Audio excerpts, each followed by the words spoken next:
Buletin Didik 12 Oktober bersama saya Noh Halifah Gani. 28,278 pelajar yang melanjutkan pengajian ke Institusi Pengajian Tinggi Awam IPTA bagi kemasukan sesi Oktober ini layak menerima wang pendahuluan pinjaman WPP yang disediakan Perbadanan Tabung Pendidikan Tinggi Nasional PTPTN. Ia membabitkan peruntukan berjumlah 42.4 juta ringgit. Dalam kenyataan dikeluarkan, PTPTN memaklumkan WPP berjumlah RM1,500 bagi setiap seorang pelajar itu disalurkan kepada pelajar warga negara yang bersetuju menerimanya melalui saluran yang ditetapkan dengan ibu bapa atau penjaga pelajar adalah penerima bantuan keluarga Malaysia BKM serta memenuhi kriteria ditetapkan. Tempoh salaku WPP adalah 2 bulan bermula 5 Oktober hingga 5 Disember 2022. Pelajar boleh membuat semakan tawaran WPP melalui portal rasmi PTPTN. Mereka boleh menunaikan wang pendahuluan ini di kaunter Bank Islam Malaysia Berhad dengan membawa surat tawaran dan MyCard pelajar. Manakala pelajar yang membuat permohonan pinjaman bagi tempoh 1 hingga 30 September lalu boleh membuat semakan kelulusan pinjaman bermula semalam 11 Oktober. Bagi pelajar yang belum mengemukakan permohonan, boleh membuat permohonan secara dalam talian melalui portal rasmi PTPTN sehingga 31 Oktober ini bagi kelompok kedua. Ia bagi memastikan pinjaman dapat diproses dan diluluskan sewajarnya. Guru besar dan pengetua sekolah agama berperanan dalam usaha menerajui kepimpinan sekolah. Menteri Kanan Pendidikan Datuk Dr. Razzie Jidin berkata mereka juga memikul peranan penting memastikan kelancaran pelaksanaan dasar pendidikan dilaksanakan sebaiknya. Tegas beliau, Kementerian Pendidikan KPM sentiasa berusaha untuk meningkatkan kecekapan kepimpinan sekolah selari dengan elemen dan nilai murni. Penerapan dan amalan ajaran Islam amat penting dalam konteks pengurusan sekolah agama. Ia termasuk menekankan kepentingan kepimpinan yang bersih, amanah, prihatin dan pada masa sama cekap dan profesional. Perkara itu dinyatakan oleh Datuk Dr. Razzie Jidin selepas menghadiri Majlis Perasmian Mustaqar Pengetua dan Guru Besar Sekolah Agama KPM ke-6 tahun 2022 di Subang Jaya, Selangor. Majlis bertemakan bersama-sama memperkasakan kepimpinan sekolah agama untuk mencapai keunggulan pendidikan Islam disertai hampir 400 pengetua dan guru besar sekolah agama. 5 pelajar sekolah menengah kebangsaan Derma di Kangar Perlis muncul top 5 pertandingan STEM Decathlon Challenge anjuran Jabatan Pendidikan Negeri JPN Perlis. Kejayaan itu membawa kelima-lima pelajar mewakili negeri ke peringkat kebangsaan yang berlangsung bulan depan. Pertandingan itu adalah salah satu acara dalam Karnival Sains Teknologi, Kejuruteraan dan Matematik STEM peringkat negeri yang turut disertai semua pelajar sekolah di Perlis. Ia bertujuan meningkatkan minat dan menguji kemahiran pelajar dalam aliran STEM di seluruh negara. Pertandingan diadakan secara dalam talian dan disertai pelajar secara individu.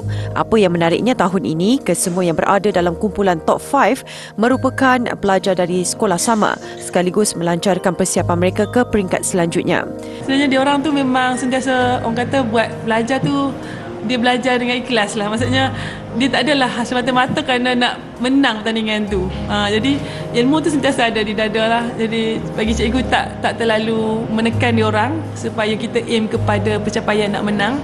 Tapi apa yang kita buat tu adalah kita nak ilmu. Bagi cikgu macam tu. Dia proses tu. Kumpulan 5 pelajar itu terdiri daripada 4 pelajar tingkatan 5 dan seorang di tingkatan 3.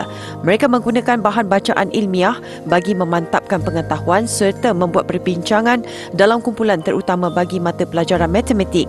Penyertaan kumpulan pelajar turut didorong dengan keperluan untuk terlibat aktif dalam kegiatan luar sekolah. Kebetulan tahun ni tak ada satu lagi pun CJ nak buat. Lepas tu terfikir kenapa tak masuk je sekejap je pun. So decide masuk lah kat situ. Lepas tu Alhamdulillah boleh jawab dan rezeki kepada Allah Subhanahu Wa Taala saya mendapat nombor 1. Saya akan tengok yang buku tentang sains ataupun teknologi ataupun komputer macam Saya selalunya berhubung dengan kawan-kawan saya lah, dengan Adli, Zifeng semua tu. Kami selalu WhatsApp, tanya soalan, bincang. Selalunya macam Zifeng, dia bahagian matematik tambahan, dia pakar. Selalu kami share opinion kami semua. Jalan kira kan ada banyak step yang kita boleh gunakan. Jadi kita varietykan step-step tu untuk selesaikan satu soalan. Lepas tu kita compare lah yang mana lebih cepat dan lebih jimat masa untuk kita settlekan soalan tu. Untuk ke peringkat kebangsaan nanti, JPN Perlis menyediakan pengangkutan kepada pelajar dan guru penyelaras. Apa yang diharapkan adalah kemenangan bagi mengharumkan nama negeri dan sekolah tercinta. 80 murid di Kedah menerima manfaat bantuan persekolahan berbentuk wang tunai daripada Yayasan Pelajaran MARA YPM. Sumbangan ini dapat membantu memberi galakan dalam melalui proses pembelajaran mereka hingga mencapai kejayaan. Sumbangan telah disampaikan oleh Pegawai Perhubungan Pendidikan YPM Kedah, Haris Cik Mat kepada murid Sekolah Kebangsaan Bukit Tampoi, Kuala Nerang. Pada majlis sama turut berlangsung perasmian program kem kepimpinan pelajar sekolah itu. Turut menerima bantuan sama ialah SK Bohor. Replika cek dan surat kelulusan bantuan persekolahan diserahkan Haris Cik Mat kepada wakil sekolah. Dalam pada itu, kejohanan sukan tahunan SK Bohor turut diadakan pada hari yang sama.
Universiti Malaya UM mendahului 22 Institut Pengajian Tinggi Malaysia yang disenaraikan dalam kedudukan Universiti Dunia oleh Times Higher Education. Dalam senarai membabitkan 1,799 universiti dari 104 negara, UM berada pada kedudukan 351 hingga 400 sekaligus kekal pada kedudukan teratas dalam kalangan Universiti Malaysia. Pada tahun ini juga, jumlah universiti negara yang tersenarai dalam ranking itu mencatat peningkatan. 22 universiti tersenarai pada tahun ini berbanding tahun lalu hanya 18 universiti berada dalam kedudukan berkenaan. Universiti Teknologi Petronas UTP dan Universiti Utara Malaysia UUM di kedudukan 401 hingga 500. Sementara Universiti Kebangsaan Malaysia UKM, Universiti Putra Malaysia UPM, Universiti Sains Malaysia USM dan Universiti Teknologi Malaysia UTM pula masing-masing di kedudukan 601 hingga 800. Ranking adalah penyenaraian universiti terbesar di dunia ketika ini dengan mengambil kira 13 indikator bagi menilai prestasi universiti. Ia merangkumi 4 bidang iaitu pengajaran, penyelidikan, pemindahan, pengetahuan dan pandangan antarabangsa. Pasukan debat dari Universiti Malaysia Sabah UMS mengungguli pertandingan debat anti rasuah IPT Piala Ketua Pesuruhjaya SPRM 2022. Mereka berjaya muncul johan bagi pertandingan itu menewaskan pasukan dari Universiti Teknologi MARA UiTM. Pasukan UMS sekaligus berjaya mengalahkan 35 pasukan lain dari pelbagai institusi pendidikan pada pertandingan yang berlangsung bermula 7 Oktober lalu yang diadakan secara dalam talian. Salah seorang ahlinya turut terpilih sebagai pendebat terbaik keseluruhan. Sebenarnya penglibatan ataupun penyertaan UMS bukanlah ini kali pertama. Dari edisi pertama UMS memang sudah menyertai dan Alhamdulillah bagaimana hari ini komitmen daripada anak-anak muda seperti kami untuk terlibat sebab kita nampak isu rasuah dan integriti ini memang adalah isu besar dan kami amat berterima kasihlah kepada segala dorongan untuk kami menyertai pertandingan kali ini. Pertandingan debat yang dianjurkan oleh SPRM dengan kerjasama beberapa rakan strategik itu bertujuan untuk menyebar luas mesej anti rasuah dalam kalangan mahasiswa. Dan ada di antara hujah-hujah itu yang kami teliti dan kami perhalusi untuk dijadikan sebagai polisi dan juga sebagai cadangan-cadangan kami dalam penambahbaikan usaha-usaha pemberantasan rasuah di negara ini. Pertandingan anjuran kali ketiga itu berjaya meraih sokongan dan penyertaan daripada mahasiswa yang cakna mengenai isu rasuah. Ke arah dasar mewajibkan pelabelan maklumat kalori dalam menu makanan, satu projek rintis akan dilaksanakan Kementerian Kesihatan KKM awal tahun depan. Menterinya Khairi Jamaluddin berkata projek itu bakal dimulakan di kafeteria dan restoran terpilih di Pusat Pentadbiran Kerajaan Persekutuan. Kita akan tengok dan kaji pelaksanaan. Sama ada pelaksanaan maklumat kalori ini membawa kepada perubahan tingkah laku. Ya?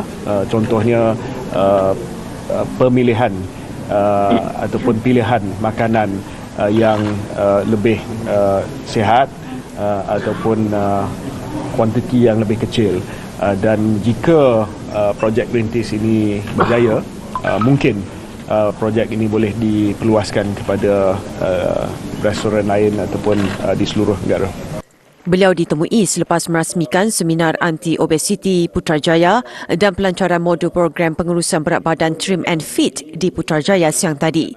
Jelasnya KKM juga melihat kerjasama dengan syarikat restoran makanan segera bagi membolehkan pelabelan maklumat kalori dalam menu makanan turut dapat dilaksanakan di rangkaian masing-masing. Mengulas lanjut, Khairi berkata pemilihan Putrajaya sebagai lokasi projek rintis kerana ia mudah disebabkan kawasan yang terkawal selain masalah obesiti dalam kalangan penduduknya. Berdasarkan tinjauan kesihatan morbiditi kebangsaan 2019, Putrajaya adalah negeri yang tertinggi dengan masalah obesiti dalam kalangan orang dewasa iaitu sebanyak 45.8%.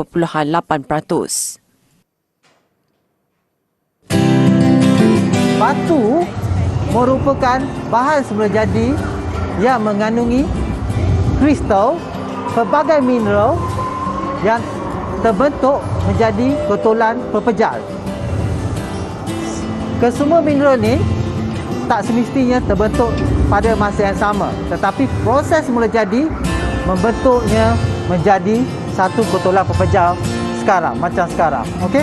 3 jenis batuan yang ada menjadi asas adalah batu sedimen iaitu batu kapur, batu igneous, batu granite yang biasa kita jumpa di tepi-tepi jalan, dan juga last sekali kita ada batu metamorfik yang ini kita panggil batu marmar yang biasa dijadikan jubir.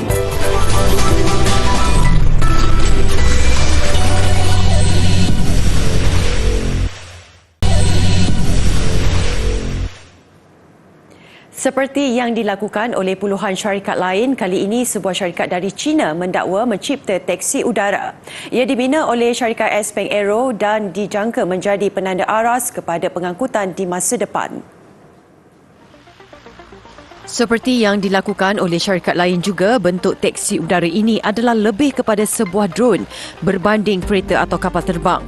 Malah dari segi saiz juga ia lebih besar daripada sebuah drone biasa. Bagi peringkat pertama ini, ujian dilakukan di Dubai, Emirat Arab Bersatu dan tanpa penumpang.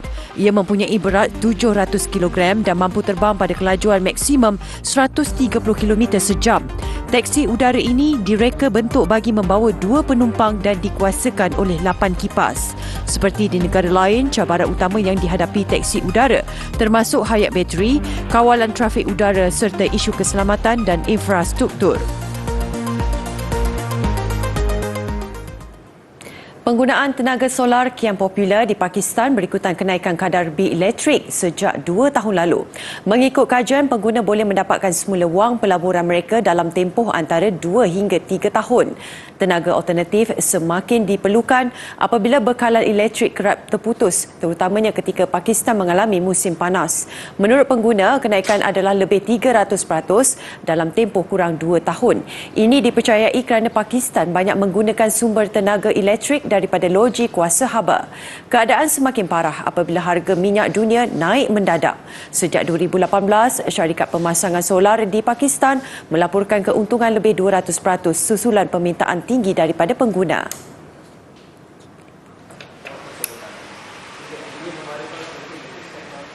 Taman tema terbaru di Jepun, Ghibli Park, sedang bersiap sedia menerima kunjungan orang ramai menjelang pembukaannya pada 1 November nanti. Dengan pembukaan semula sepenuhnya sempadan Jepun kepada pelancong antarabangsa semalam, ini mungkin berita baik buat peminat hasil karya studio Ghibli yang diasaskan oleh Isao Takahata dan Hayao Miyazaki pada 1985. Takahata dan Miyazaki telah memukau peminat dari serata dunia dengan karya-karya mereka bertahun-tahun lamanya. Filem kesayangan ramai seperti My Neighbor Totoro dan Spirited Away tidak jemu ditonton berulang kali kerana bukan sahaja animasinya dihasilkan dengan begitu baik tetapi juga diadun dengan tema nostalgia, fantasi, keberanian dan interaksi dengan alam semula jadi. Ghibli Park dibangunkan di kawasan terbuka seiring dengan tema semula jadi itu. Ia tidak direka untuk tujuan fantasi seperti taman tema lain, sebaliknya mencerminkan realiti daripada hasil kerja Ghibli. Pelbagai ruang dan rekaan dihasilkan oleh kawasan dengan keluasan lebih 7 hektar berkonsepkan watak atau lokasi yang dipaparkan dalam filem-filemnya. Dibina dengan kos 34 bilion yen atau $232 juta, taman ini dijangka menjadi tarikan pelancong utama di Aichi. Ia juga diramal menarik 1.8 juta pengunjung setahun sebaik kesemua bahagian dibuka semula tahun hadapan. Ketika ini, studio Ghibli menjana keuntungan daripada sebuah muzium di pinggir Tokyo di mana tiket yang dijual setiap awal bulan habis dalam tempoh beberapa jam sahaja. Vokalis utama kumpulan EXO, Chen, mengumumkan album solo terbaru selepas lebih 3 tahun menyepi. Menurut Chen, album mini ketiganya itu akan dilancarkan pada 31 Oktober ini berjudul Last Scene. Ia diumumkan menerusi perkongsian sekeping gambar bersiri di Instagramnya. Last Scene adalah album pertamanya sejak kembali ke industri muzik selepas tamat latihan ketenteraan mandatori di Korea Selatan. Selain dikenali menerusi EXO, Chen telah merakamkan banyak lagu untuk drama-drama Korea, antaranya siri popular Descendants of the Sun pada 2016.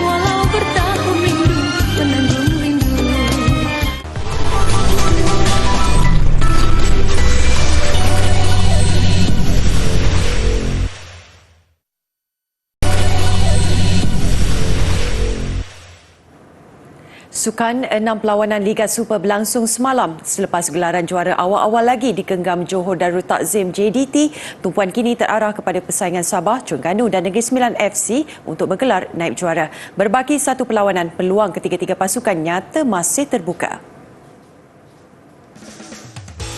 Beginilah persaingan sengit Sabah, Terengganu dan Negeri Sembilan untuk bergelar pasukan kedua terbaik Liga Super 2022 di belakang JDT musim ini. Cuma satu mata memisahkan Sabah dengan Terengganu dan Negeri Sembilan. Sabah meraih mata ke-42 selepas menewaskan Sri Pahang FC di Kuantan. Bagaimanapun mereka berdepan detik cemas sebelum membawa pulang 3 mata apabila Sri Pahang mendahului 1-0 menerusi tandukan Steven Rodriguez ketika permainan hanya berbaki 4 minit. Dominic Tan melegakan pasukannya apabila menyamakan kedudukan 3 minit kemudian dan Park Tae-soo memastikan kemenangan 2-1 Sabah FC menerusi jaringan pada masa kecederaan. Terengganu juga melakar kemenangan tipis 2-1 mengejutkan finalis Piala AFC KL City. Pelawat di depan pada minit ke-39 menerusi penyudah Manuel Ott. Cece Kipren menambah gol kedua Terengganu pada minit-minit akhir sebelum rehat. KL City cuma berupaya merapatkan kedudukan menerusi Romel Morales pada minit ke-63. Negeri Sembilan merancakkan saingan memburu gelaran naib juara Liga Super apabila menundukkan Melaka United. Tuan rumah membuka jaringan menerusi tandukan Nasrullah Hanif Johan minit ke-34. Bersambung babak kedua, skuad bimbingan K. Devon memastikan kemenangan 2-0 hasil jaringan Dos Santos minit ke-88. Peluang turut terbuka buat Negeri Sembilan mencabar slot ke Piala AFC musim depan selepas terikat 41 mata dengan Terengganu untuk kekal di tangga ke-4 Liga berbaki satu perlawanan musim ini.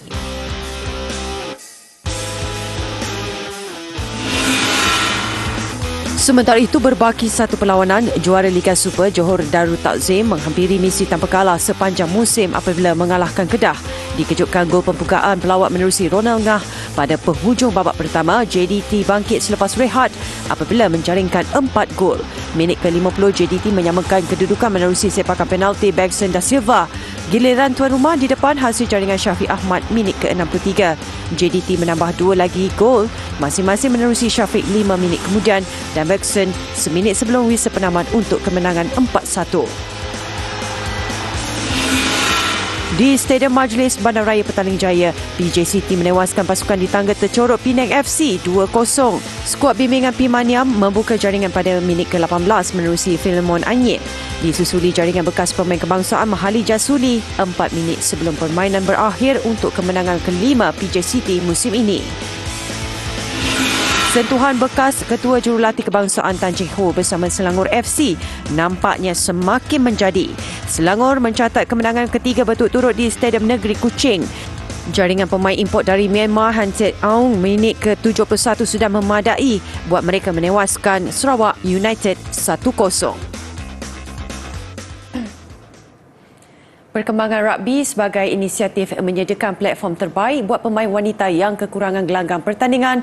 Buat julung kalinya, Persatuan Rugby Selangor KRS akan menganjurkan Piala Rugby Wanita. Kejohanan membabitkan 2 kategori saingan yang mengikut format round robin itu menampilkan penyertaan 13 pasukan. 6 pasukan akan merebut kejuaraan bagi kategori wanita terbuka 10-11, manakala baki 7 pasukan berentam untuk kategori wanita bawah 16 tahun 7-11. Menurut Setiausaha Kehormat KRS, Tan Tiam Jim, sebahagian besar penyertaan adalah dari kelab tempatan sekitar Lembah Kelang dan 1 pasukan dari Singapura. Kategori wanita bawah 16 tahun 7-11 pula disertai pasukan sekolah menengah di sekitar negeri Selangor. Kejohanan dijadual berlangsung Sabtu dan Ahad ini di Padang Astaka Petaling Jaya.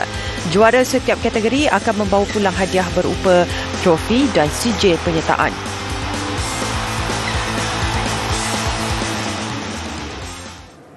Pemandangan indah sempena musim luruh di China mengakhiri buletin didik. Bukan setakat daun yang bertukar warna, di setengah wilayah keadaannya bersalji. Saya Nolifah Ghani, salam hormat dan kita jumpa lagi.